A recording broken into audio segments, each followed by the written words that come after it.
Gustav ஹோல்ஸ்ட் அப்படின்னு ஒரு British composer இருக்கார். அவர் த பிளானட்ஸ் அப்படின்னு ஒரு ஆல்பம் எழுதியிருக்காரு. அதாவது கிரகத்துக்கு ஏத்தாப்புல அதுக்கு ஏத்தாப்புல ஒரு பாட்டு எழுதியிருக்காரு. அதில் ஜூபிட்டர்னு ஒரு கிரகம் இருக்குல்ல, அந்த கிரகத்துக்கு ஒரு பாட்டு எழுதியிருக்காரு. நீங்கள் வந்து ஒன்றும் பார்க்காதீங்க, வெறும் ஜூபிட்டர் ட்ராக் குஸ்தாவ் ஹோல்ஸ்ட்னு போட்டு யூடியூப்ல கேளுங்க, கண்ணை மூடிட்டு கேளுங்க. ஒரு 7 நிமிஷமா இருக்கும். அதில் நீங்கள் என்ன ஃபீலிங் வருதுன்னு பாருங்கள். அதுக்கப்புறம் மார்ஸ் அப்படின்னு ஒரு ட்ராக் இருக்கும், அதை போட்டு கேளுங்க, கண்ணை மூடிட்டு கேளுங்க, அதுக்கு என்ன ஃபீலிங் வருதுன்னு பாருங்க. எழுதுங்க, கீழே எழுதுங்க, ஒரு பேப்பர்ல எழுதுங்க.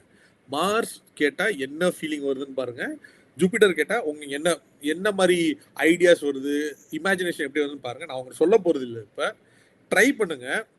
அதுக்கப்புறம் இது விக்கிபீடியால போய் இது ரெண்டுமே என்னவா எழுதியிருக்காரு அப்படின்னு நீங்க கூகுள் பண்ணுங்க. அப்போ உங்களுக்கு தெரியும் எப்படி பியூர்லி த்ரூ மியூசிக் உங்களோட brain, the human brain is tuned to understand emotions and feelings through frequencies அப்படின்னு அவங்க புரிய வச்சிருவாப்ல. அதனால தான் there's a small experiment, you can try it yourself.